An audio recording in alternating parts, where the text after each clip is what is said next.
Have you ever gotten frustrated that you can't drink beer and play guitar at the same time? Your parchment increasing steadily as you just try to get through this long-winded instrumental section? Your lead guitarist feverishly soloing away for 10-minute periods? Have you ever had insomnia and made unwise instrument purchases through shady ads from Craigslist? Let's turn that regret into progress. I'm Jake, and this is Or Best Offer.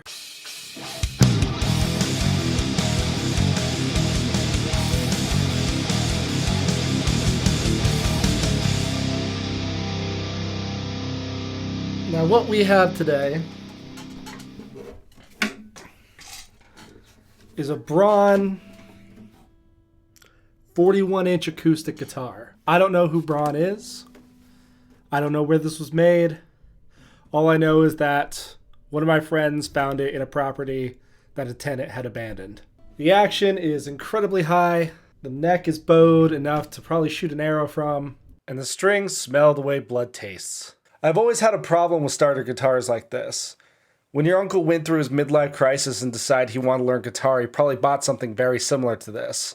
Budget-minded to cut his losses and with all kinds of accessories that made him feel like he was getting a good deal. The downside to that being that he ended up getting a guitar that just wasn't very good. Guitars with good action, good setups, decent frets, and that overall just sound good are going to make him a beginner much more likely to stick with the instrument.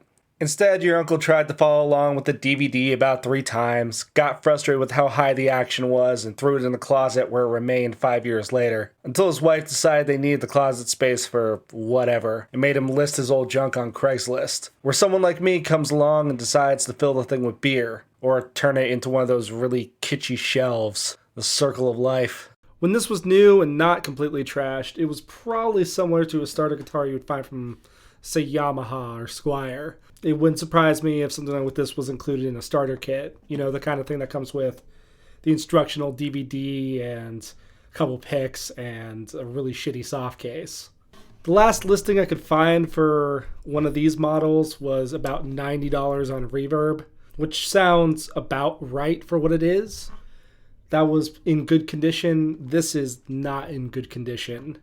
So let's try and make junk sound good.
So that went as well as you could probably expect, especially for something with old strings and that hasn't been set up.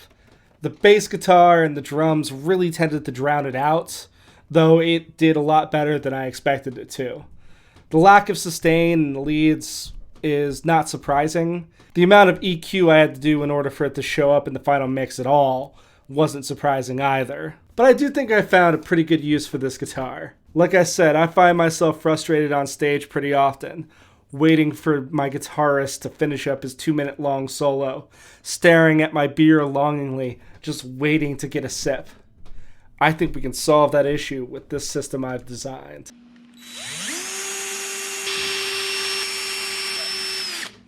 Need some more pressure on it. Let's see if this works.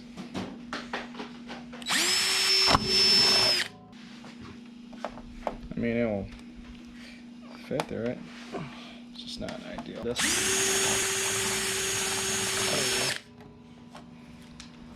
Primo. break it through. I mean, it's fairly snug. I mean, we don't have like any rubber grommets to install. That doesn't really fucking matter. You think that this is professional? You know me. Now all that was left was to fill it with beer.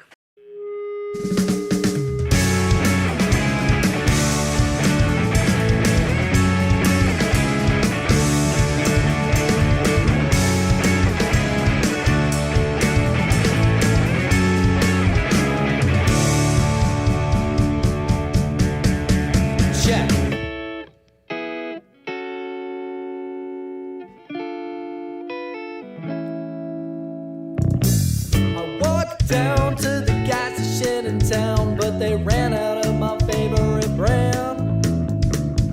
Frustrated as hell, I decided to rebel, so I bought a pack of Marlboro Red. After I had bought them, I walked out without my wallet and decided that I had to turn back. Yeah, my day is shitty, the last thing I need is pity. I just gotta get my life on track.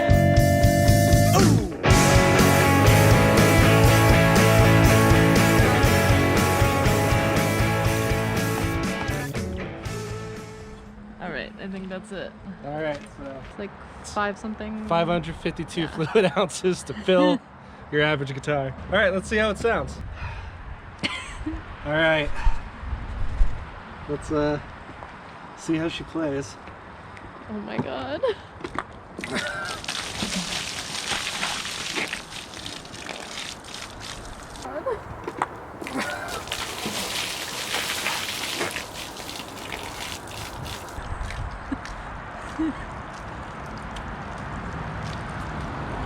Oh my god.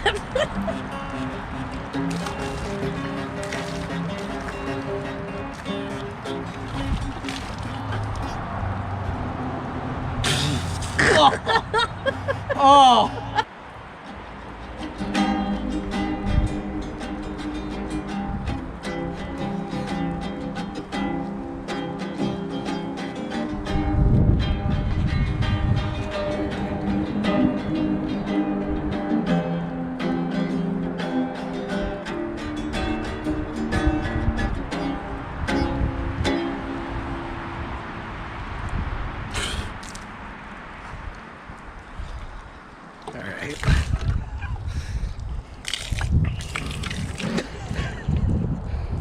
Alright, I'm good. We're done.